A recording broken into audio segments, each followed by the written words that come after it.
Kami bersyukur kepadamu Tuhan. Kami percaya pujian kami naik di hadapan hadirat Tuhan. Amin. Dan tibalah saat tiba kami memberkati kami dengan kebenaran firman. Urapi hamba lebih lagi. Biarlah kemuliaan Tuhan isi hati Tuhan. Kami nikmati, kami rasakan. Bukan saja kami menjadi pendengar firman Tuhan yang setia, tapi lebih daripada itu kami dapat menjadi pelaku-pelaku firman. Amin. Terima kasih Tuhan. Kami siap untuk mendengarkan isi hati-Mu dalam nama Tuhan Yesus Kristus. Haleluya. Amin. Baik, puji Tuhan. Selamat pagi Bapak Ibu. Selamat pagi. Selamat pagi menjelang siang. Shalom, ada sukacita. Halo. Haleluya. Saya berterima kasih kepada Tuhan oleh Bapak Gembala ya, mempercayakan saya untuk melayani kebenaran firman Tuhan pagi menjelang siang ini. Nah, saudara, saya melayani di gereja GPDI Air Hidup sudah 26 tahun gereja ini, tapi masih seperti itu. Ada yang datang dan ada yang pergi, saudara ya. Tapi saya selalu berkata sejak pertama kali saya melayani bahwa Tuhan tidak pernah melihat jumlah, Tuhan lihat hati. Ya. Saya selalu katakan, apa gunanya banyak, tapi Tuhan lihat cuma sedikit, karena Tuhan lihat hati. Nah, saudara, saya menyampaikan firman Tuhan kadang-kadang terlalu keras, sehingga kalau saya ditugaskan pelayanan tempat lain, saya sudah diingatkan di sini yang berkat-berkat saja, karena nanti ini pelayanan terakhirmu di sini, jadi undang-undang lagi, saudara ya. Tapi saya akan katakan apa yang Tuhan perintahkan. Dan memang benar ya, itu yang terakhir ternyata saudara ya. Nah ya, berasa macam pun juga saya selalu bilang begitu. Itu gereja terbuka, siapa saja yang datang tidak mungkin saya usir. Tapi kalau mau pergi silakan. Saya bilang begitu saudara ya, silakan. Ya, kalau tidak senang dengan firman Tuhan, tersinggung silakan. Ya. Tapi puji Tuhan, tidak ada yang pergi-pergi juga. Ya, sama seperti Yesus berkata dalam Injil Yohanes pasalnya yang ke-6 ayat 66. Ini berkata kepada murid-muridnya, apakah kamu tidak mau pergi juga? Ada sekian banyak orang, sisa tinggal 12 yang lain pergi semua.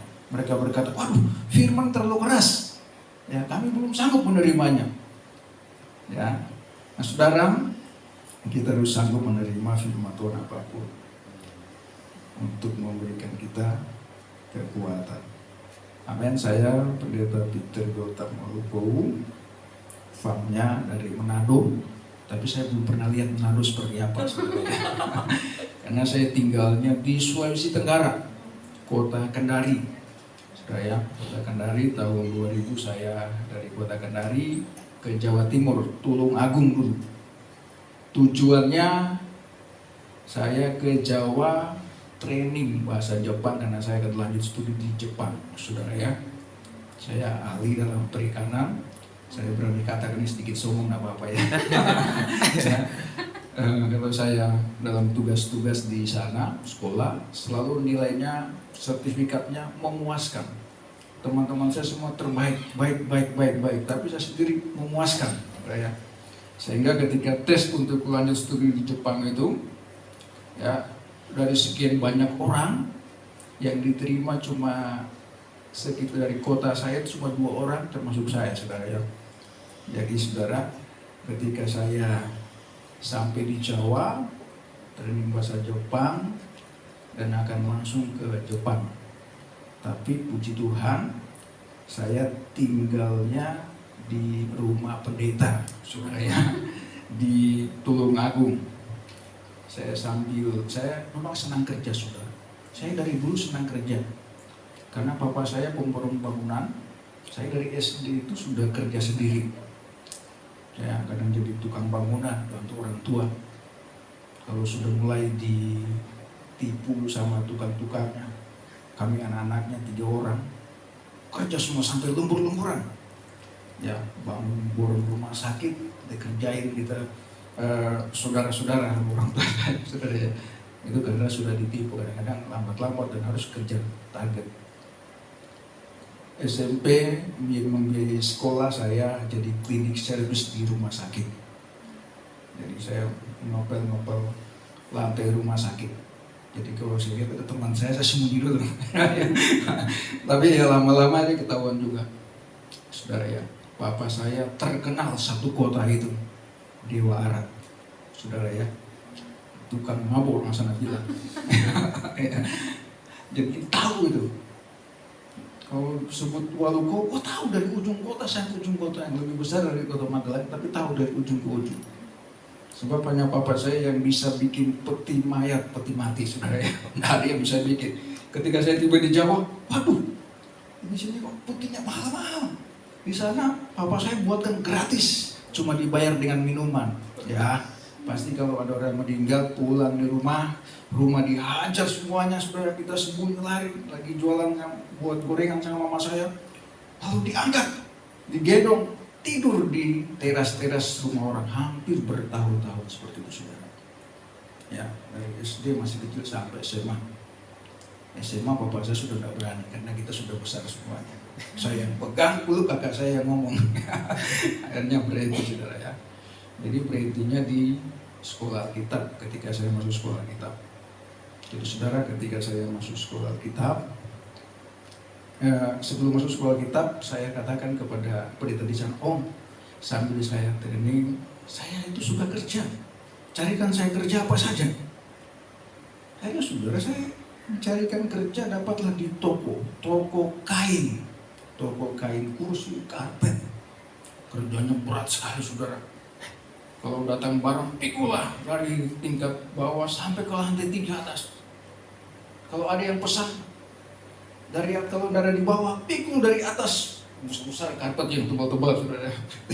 Ya. Tapi saya senang kerja. Ternyata saudara 3 bulan saya nggak tahu kalau bos saya itu perhatiin saya. Dia seorang anak Tuhan. Saya suka rapiin, sembunyi rapiin karpet, kain-kain kursi semuanya. Saya diperhatiin. 3 bulan saya diangkat jadi anak angkat, saudara ya. Jadi teman saya pada cemburu semuanya.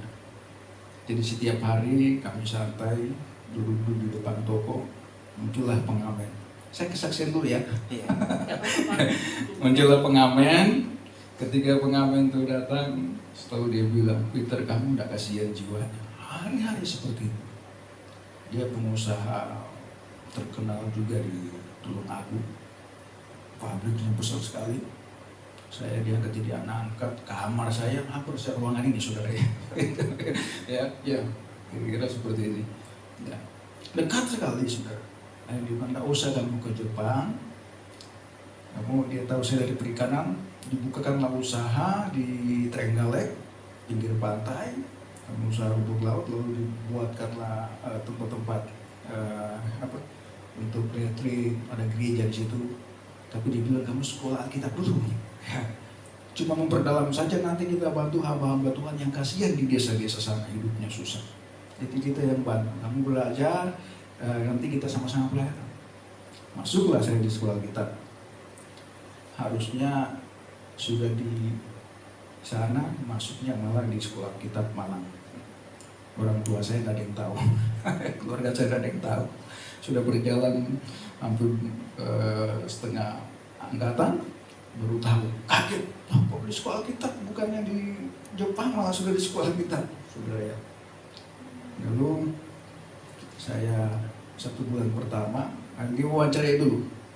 Tujuannya apa masuk sekolah kita? Tujuan saya cuma memperdalam, lalu saya kembali dalam pekerjaan, bantu hamba-hamba Tuhan yang kasihan, hidupnya susah di desa-desa. Tidak ada motivasi lain, tidak ada. Dengan tegas saya katakan begitu. 1 bulan saudara, saya di sekolah kita melihat kolam. Wah, ini kolam ini bagian saya nih kalau soal ini ya. Saya turunlah di kolam, saya bersihin, rawat ikannya besar-besar saudara. Teman-teman saya lihat, wah hebatnya gitu. Besoknya mereka keluar beli pancing, dipancingin semuanya, satu kampus makan ikan. Angkatan saya terkenal saudara ya. Angkatan saya terkenal makan ikan, kena poin semuanya, kena masalah. Saya waktu kena 9 poin, 10 poin dipulangkan. Ya, saya 10 poin, terlambat 2 pagi pasti 1 poin pulang. Ya, jadi mesti siap-siap. Kalau sudah jam 4 mesti bangun setengah 4. Gitu saudara ya. Tapi justru itu saya dengarkan, Tuhan jelas berbicara kepada saya. Tuhan cuma bilang begini, apa aku tidak sanggup kasih makan hamba-hambaku, masa kamu kasih makan? Lalu saya sadar, Tuhan ampuni saya. Ternyata saya salah. Tuhan memang punya orang-orang yang bagian membantu hamba-hamba Tuhan, bukan saya yang mau bantu. Lalu sejak saat itu saya bilang, Tuhan, saya serahkan hidupku 100% buat Tuhan.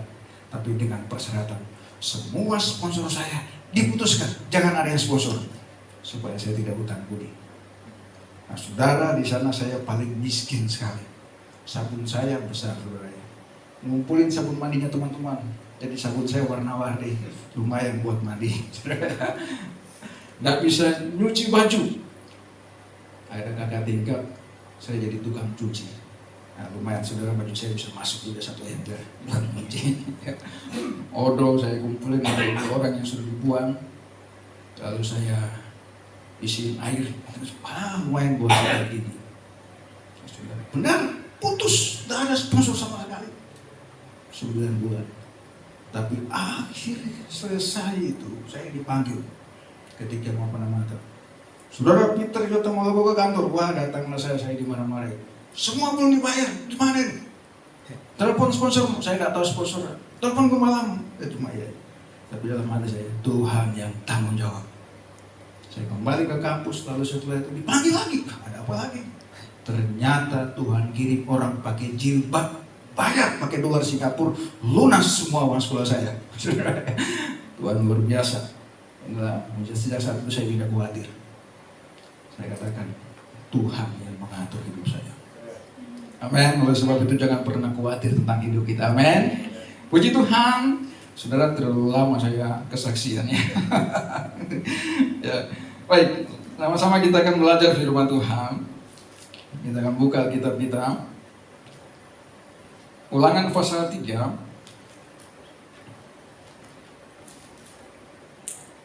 Ayat 23.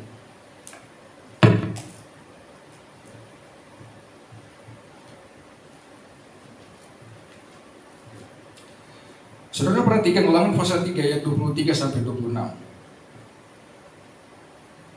Saya akan bacakan, saudara perhatikan baik-baik. Juga pada waktu itu aku mohon kasih karunia daripada Tuhan demikian. Ya Tuhan Allah, Engkau telah mulai memperlihatkan kepada hamba-Mu ini kebesaran-Mu dan tangan-Mu yang kuat. Sebab Allah manakah di langit dan di bumi yang dapat melakukan perbuatan perkasa seperti Engkau?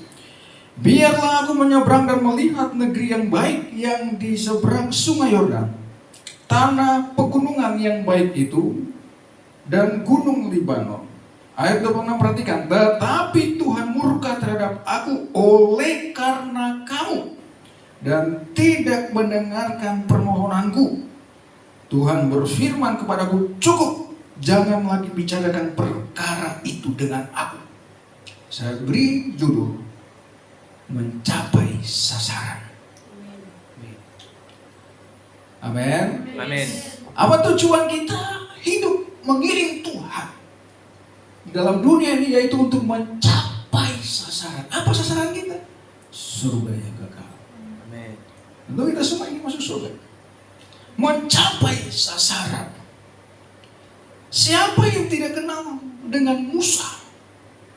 Musa yang kelahirannya saja dinubuatkan sehingga terjadi pembunuhan besar-besaran pada waktu itu. Dia dekat dengan Tuhan, dia melihat Tuhan, dia berbincang-bincang dengan Tuhan, dia melihat punggung tangan Tuhan, belakang Tuhan. Dia dekat, akrab dengan Tuhan.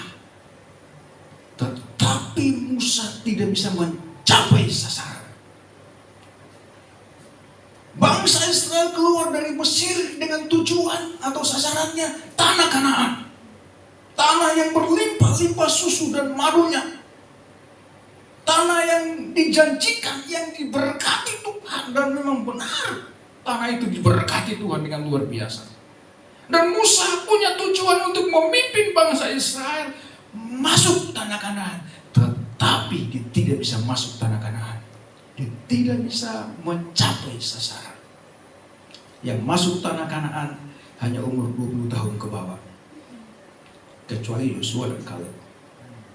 Ya, 20 tahun ke bawah.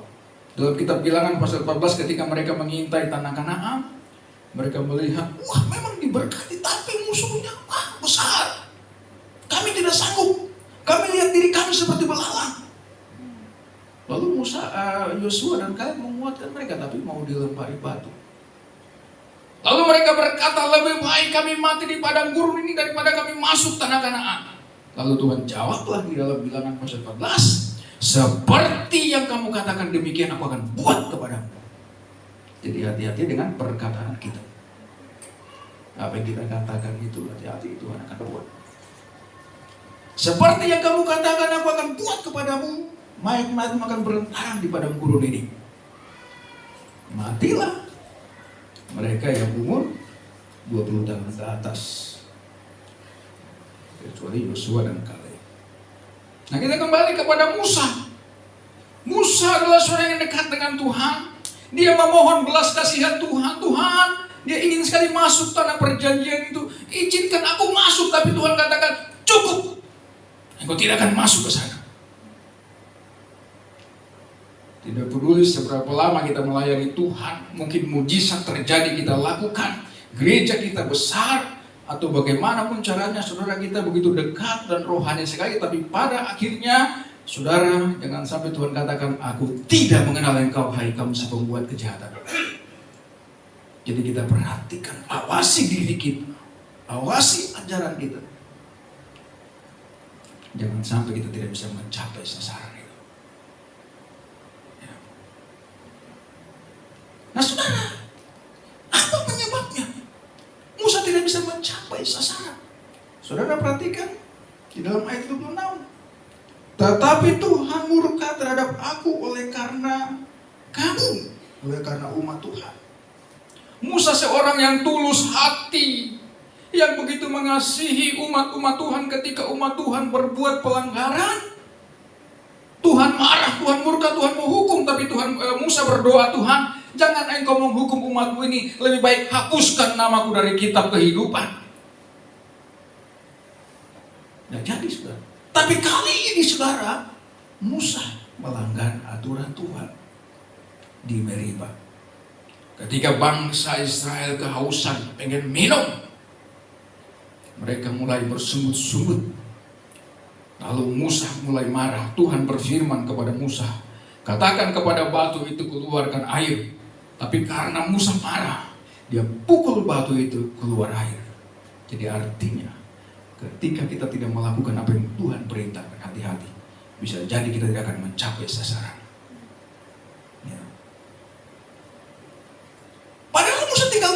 kepada batu itu, keluarlah air. Tapi karena dia marah, dia pukul batu itu, marah kepada bangsa Israel. Menyebabkan Tuhan murka. Ya, itu jelas dalam kitab Bilangan pasal 27 ayat 13. Coba kita lihat saja saudara. Bilangan pasal 27 ayat 12 mulai. Tetapi berfirmanlah, Tuhan berfirman kepada Musa, naiklah ke atas gunung Abarim ini dan pandanglah negeri yang kuberikan kepada orang Israel. Sesudah itu engkau memandangnya, maka engkau pun juga akan dikumpulkan kepada kaum leluhurmu, sama seperti Harun abangmu dahulu. Karena pada waktu perbatasan umat itu di padang gurun Sir, kamu berdua telah memberontak terhadap titahku untuk menyatakan kekudusanku di depan mata mereka dengan air itu. Itulah mata air Meriba dekat Kades di padang gurun Sir. Ya. Jadi saudara, karena amarah, jadi ternyata hati-hati saudara, amarah kita bisa membuat kita tidak bisa mencapai sasaran. Karena Musa marah, dia tidak bisa mengendalikan amarahnya, dia tidak bisa mencapai sasaran. Jadi yang pertama saudara, kita kendalikan amarah kita. Karena di dalam kitab Pengkhotbah, ya, pasal 7 ayat 9 mengatakan begini saudara. Pengkhotbah pasal 7 ayat 9. Ya. Janganlah lekas-lekas marah dalam hati, karena amarah menetap dalam dada orang bodoh. Nah ini saudara, kalau cepat marah berarti saudara orang bodoh. Ya.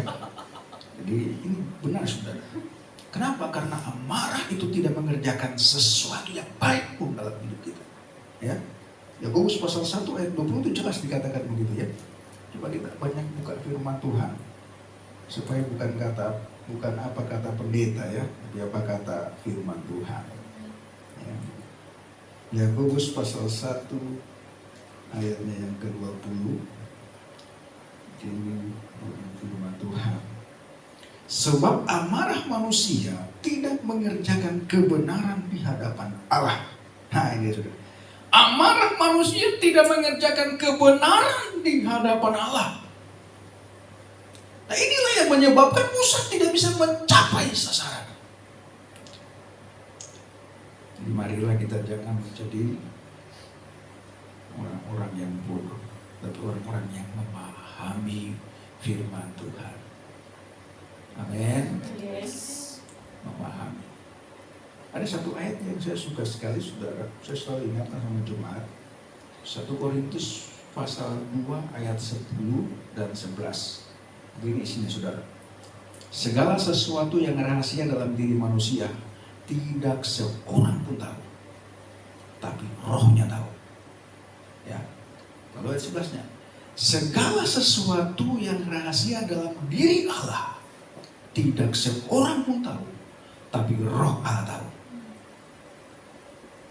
Amin.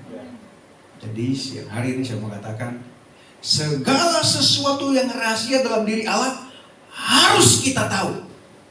Harus anak-anak Tuhan tahu. Kenapa?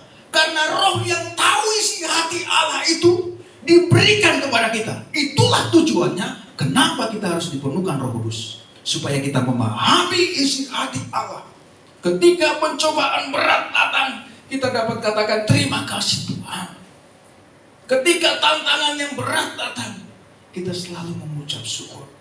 Karena kita memahami isi hati Allah. Karena Dia mau jadikan kita anak-anak Tuhan yang kuat, bukan anak-anak Tuhan yang gampangan. Amin. Ini sudah. Jadi bagaimana caranya mencapai sasaran? Kita kendalikan amarah kita. Yang berikutnya yang kedua. Sampai jam berapa ya? Sampai jam 11 ya. Jadi kalau mau ngomong firman Tuhan saudara, kelewatan kalau tidak dibatasi waktunya. Ayub pasal 42 ayat 10. Saya sebenarnya saudara di sini grogi. Soalnya pendetanya di sini dokter. Ya, jadi wah ini apa yang saya mau sampaikan saudara? Kita mengalir saudara. Tuhan Yesus itu baik. Haleluya. Ayub pasal 42 ayat 10. Saya bacakan kembali, saudara perhatikan. Lalu Tuhan memulihkan keadaan Ayub setelah ia meminta doa untuk sahabat-sahabatnya, dan Tuhan memberikan kepada Ayub 2 kali lipat dari segala kepunyaannya dahulu. Ya. Saya bacakan lagi Ayub 42 ayat 10 ini saudara. Lalu Tuhan memulihkan keadaan Ayub. Kita garis bawahi kata setelah ia meminta doa untuk sahabat-sahabatnya, dan Tuhan memberikan kepada Ayub 2 kali lipat dari segala kepunyaannya dahulu. Sesungguhnya saudara, Ayub itu tidak kuat menghadapi tantangan. Ayub tidak kuat menghadapi pencobaan. Buktinya, dia menyimpan kepahitan.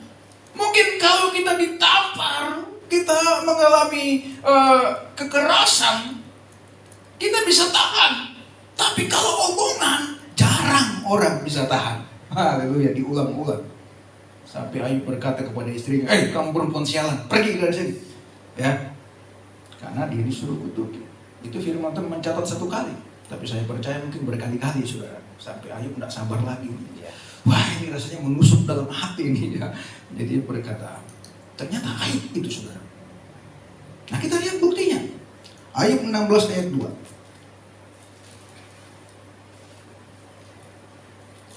Ayub 16 ayat 2. Hal seperti itu acap kali ku dengar, penghibur sialan kamu semua. Ayat 3. Belum habiskah omong kosong itu? Apakah yang merangsang engkau untuk menyangka? Ayub marah kepada ketiga orang sahabat. Pasal 19 ayat 2 juga. Berapa lama lagi kamu menyakitkan hatiku dan meremukkan aku dengan perkataan? Sekarang telah 10 kali kamu menghina aku, kamu tidak malu menyiksa aku. Ayub menyimpan kepahitan, Ayub marah kepada ketiga orang sahabat, dan Tuhan tahu.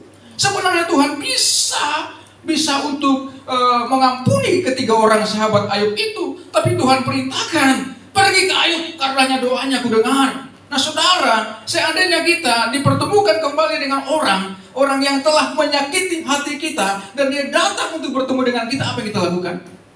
Jarang kita mau ketemu, pasti kita mau tinggal.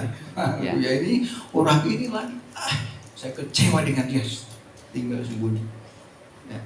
Nanti ngomong sama anak, kalau tanya papa, nanti lagi pergi ya. Nah itu ya. Pas ditanya anak, mana papa? Lagi di dalam sembunyi. Apa adanya. Saya dulu pernah begitu, misalnya saudara ya. Papa saya tuh mungkin orang datang terus, papa saya ngomong. Nanti kalau tanya bilang nggak ada. Oh iya, pas datang, di dalam. Kalau saya ingat, saya ketawa sendiri, yang lucu saudara ya. Akhirnya bapak saya mau ketemu dengan. Nah ini saudara, kalau kita perhatikan di sini, Ayub dipulihkan, hidupnya dipulihkan, bukan karena dia kuat menghadapi tantangan, tapi karena dia melepaskan pengampunan. Ini rahasia berkat Tuhan. Amin. Melepaskan pengampunan, dia mengampuni ketiga orang sahabatnya. Dia berdoa karena firman Tuhan katakan Ayub dipulihkan setelah dia berdoa. Seandainya dia tidak berdoa untuk ketiga orang sahabatnya, dia tidak mengampuni, tidak akan dipulihkan 2 kali lipat. Amin. Tapi firman Tuhan jelas mengatakan Ayub dipulihkan setelah dia berdoa untuk sahabatnya. Dipulihkan, ekonominya dipulihkan, keluarganya dipulihkan, hubungannya dengan masyarakat, semua dipulihkan 2 kali lipat. Melepaskan pengampunan. Amin. Amin. Kita akan mencapai sasaran kalau kita akan melepaskan pengampunan. Haleluya. Setelah mengampuni, apa yang berikutnya? Mengasihi. Ya. Kita gampang untuk kita ucapkan, tapi sulit untuk kita lakukan. Saya saudara belajar untuk melakukan ini. Ya. Di Tulung Agung, keluarga pendeta bertengkar sama anaknya, saya disalah-salahin. Ya, disalah-salahin.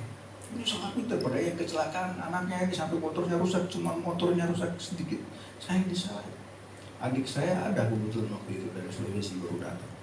Sakit hati dengar, saya dimarahin. Ngapain bertahan di sini? Tinggalkan saja. Pak Pendeta bilang yang di sana, kasih itu ada batasnya. Waduh, ini kok kasih ada batasnya? Gimana pendeta siapa yang ngomong lagi? Ya, saya bilang sabar. Ya. Harus mengasihi. Kalau misalnya kasih itu tidak bisa kita bayangkan dengan sebuah pemberian saja. Kalau saya diberi berarti dia mengasihi, saya tidak, saudara. Kasih itu ya ketika kita dimarahi itu ya menghadapi tantangan, coba bukti kasih Allah sebenarnya, saudara. Contohnya saudara, kalau anak saya GBI berbuat salah, saya marah, mungkin saya pukul, bukan karena saya tidak mengasihi, tapi karena saya mengasihi. Ya, jadi kasih itu tidak bisa diterapkan hanya dalam sebuah pemberian, tidak. Kalau kita minta tidak diberi, wah pendeta tidak punya kasih. Wah ini lah. Padahal pendeta mengasihi, kalau dikasih nanti dia kebiasaan. Ya, jadi biarlah supaya dia belajar. Ya. Jadi saudara, kita harus belajar untuk mengasihi. Amsal pasal 20 ayat 28.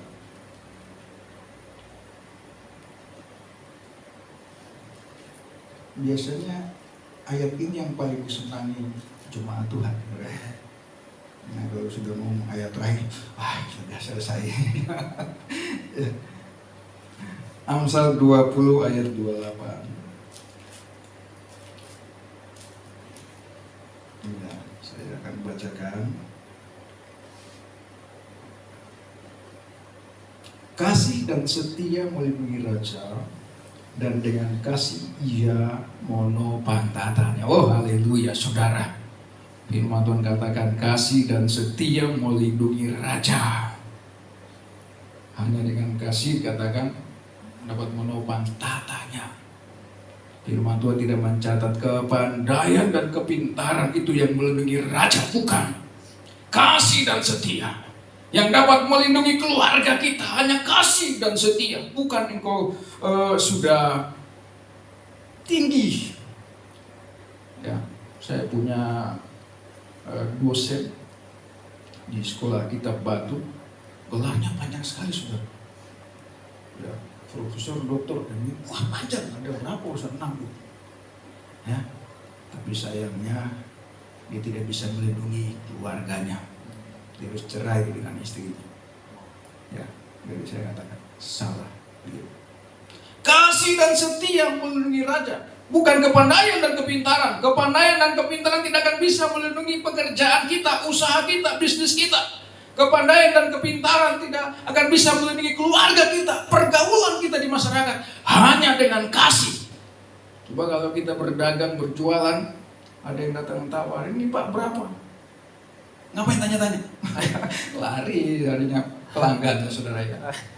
Saya senang sekali kalau belanja itu di sebuah toko lalu dijelaskan, oh gini, wah, pasti saya datang lagi di situ, saudara. Ya. Jadi ini jelas firman Tuhan katakan bahwa kasih dan setia melindungi raja.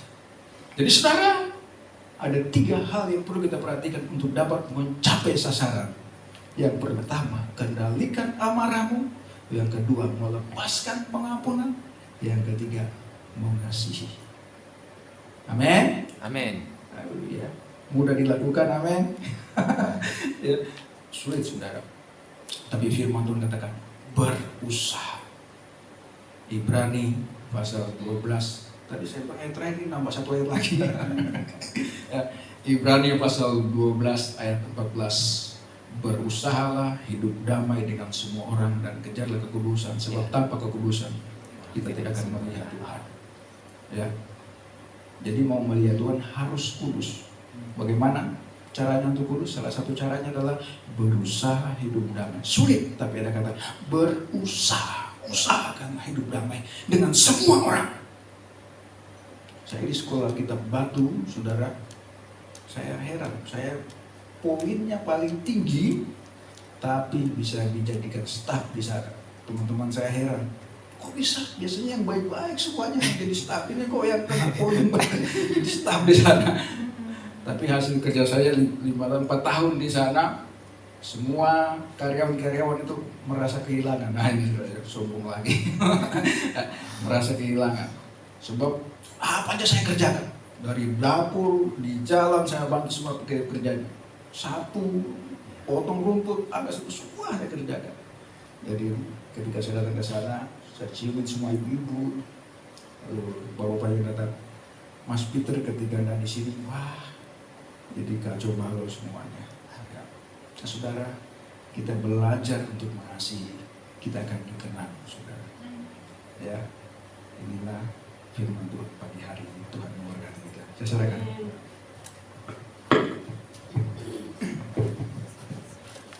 Terima kasih kepada Pak Peter Yotam. Bapak Ibu diberkati? Yes. Terima kasih Pak, juga mempercayakan anak-anaknya untuk gabung di kita sinergi. Kalau anak Pak Peter datang itu biasa langsung kelihatan banyak, teman-teman. Oke, terima kasih Pak Peter sekali lagi. Tuhan memberkati pelayanan Bapak di GPDI Air Hidup, semua pelayanan keluarga dalam anugerah Tuhan. Bapak Ibu, sebelum kita doa syafaat, kita akan dengarkan suara gembala dulu.